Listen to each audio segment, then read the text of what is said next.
Climate change has affected our weather for the worse. How has it affected your weather?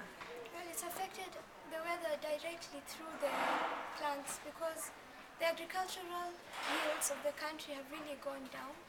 And one thing is that we're getting irregular rainfall patterns that have not been seen before. So that is the major effect of the climate change. How has climate change affected agriculture in Kenya? The yields have been low, as I've just said, and overall, we've been seeing now we're getting shortages in most commodities that are very important to Kenyans, and they are very basic. How has climate change affected wild animals in Kenya or wildlife? Wildlife are getting, most of those who are in the verge of extinction are now in deep danger. For instance, if you go to our park here in Nakuru, you'd find so many carcasses of buffaloes, and most of them have died because of lack of the food that they require, because there's no grass that is growing at the park. How has the change in climate affected your education and general life? For example, in water supplies. Education has been hard because, not exactly on my part, but on my classmates, some end up missing school because they're looking for water.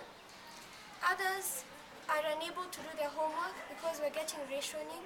They end up coming to school to do their work. So education is really going down in terms of getting a convenient spot to read at home. Okay, hold there for a sec. Just move over here. Continue. Oh, yeah. I continue. Oh, yeah. Come on. I start. Now you can start. It's okay? Yeah. What are the positives and the negatives of climate change for Kenya? The positives, I don't see any, but so far I think that we're now getting to realize that we don't have to grow only maize. There are other commodities that can do well. For example, the traditional crops such as sorghum. Our eyes are being opened up by this climate change. There are other sources of power like solar energy that needs to be utilized. We don't really need to depend on electricity all the time. And for the negatives, these industries that have been depending on what we know we've normally done, even without the climate change, are now getting affected miserably. The maize, as I've kept on insisting on, and also power supply has really shot up with the charges of electricity going so high for most Kenyans. What is your biggest concern you have about climate change in Kenya and why? My biggest concern is that what the generations to come, we're going to have a tough time trying to recover what has happened.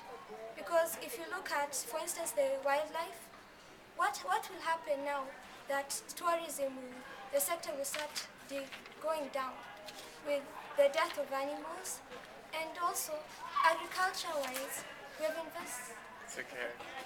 have invested so much in it, and it's going to be a huge loss for Kenya. Do you recycle? On the part of the club I belong to, we recycle papers, waste paper in the school, and we're able to create artistic objects within us. And on my part, I really recycle water at home. I use the grey water, whereby the water used for washing, we use it to plant crops, we use it for other cleaning purposes, except drinking. And also used bottles, instead of throwing them away, we use them to plant some potted flowers at home. Do you organize and produce drama and talk presentations on climate change? We do. In fact, we have a really famous song that has caught on in school because one of our members composed it to create awareness with the other students, because people find climate is so boring. But the moment we made our presentation, and some have half points, we're able to create awareness to our fellow students. Do you know the song? Yes, I do. Can you sing it briefly? Yes, I can. Please do. Wait. Just a minute. It sings, Ninae maono, maono, maono. Ninae maono, maono, maono. Ninae maono, maono, maono.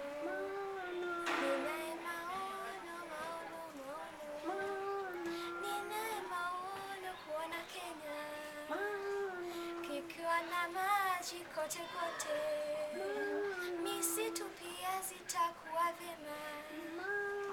Ninae maono, maono, maono. Wow, where do you receive inspiration for your projects? For our projects, we get it mainly from the club members who are very creative. And also we try to look at what suggestions that we get from books. And also when we look at our own environment, we ask ourselves what can we do best using the creations we have. And we realize if you put art, if you turn the waste paper into art, it will make much more sense to others instead of doing things that cannot be seen. As you know that as a developing country, we don't produce very much CO2. Why should we bother then to change our lifestyle? Because I think everything counts. It's not a must it comes from emissions from the factories, which actually don't have much of them, but from the cars, the petrol. If we keep on using the wrong type of fuel that increases CO2 in the environment, and if you keep on burning things, that little paper that you're going to burn, the bunch of garbage, it will have to play a part, because we can't say that you will just contribute a little. There's nothing like that. I believe CO2 is CO2. Yeah, how responsible do you think Kenyans are for climate change? I'd say nil, because so far, okay, I'm talking about the normal Kenyan. Most of them find it as a Western thing to conserve environment. And they think that as Africans, your work is not to think about the environment, but is just to make use of it, but not think of the implication you are making towards the environment. Do you blame countries like Britain for causing climate change because they produce 9.2% of the CO2 in the atmosphere, but we only produce 0.2%? I won't put a total blame of it, because you see, we also produce 0.2. But they should also change their part, because what they do there is also affecting us, and it's affecting us miserably. Do you believe that the current changes in the environment are our fault? It is our fault, because the environment is ours. You can't blame an animal, but it is you as man who has brought this whole change. Britain's solution to climate change is to use less energy and recycle more. What is Kenya's solution? Kenya's solution should be to utilize the natural energy, which is solar, because we are really endowed with a lot of sun, and if it just goes to waste, that is one thing that will always be available for Kenya. And I believe if the government puts in the good devices, the solar panels, if they are just kept into good use, they're produced in enough numbers, in future we won't need any other source of energy, and that would be the best way. What has the Kenya government done to solve the problem of global warming so far?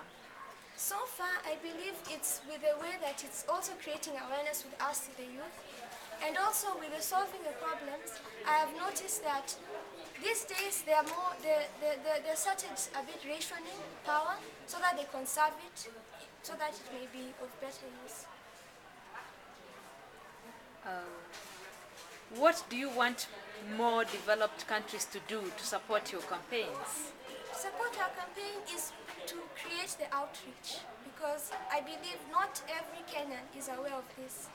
And if they continue creating outreach and providing us with enough funds, because honestly, climate is becoming a subordinate priority for the government, because there are so many other issues that need to be dealt with. We need the finances, and also we need the pressure to be put on our government, so that even we have a subject called climate that people learn in schools, so that they learn from an early age, and not just in high school, even in nurseries.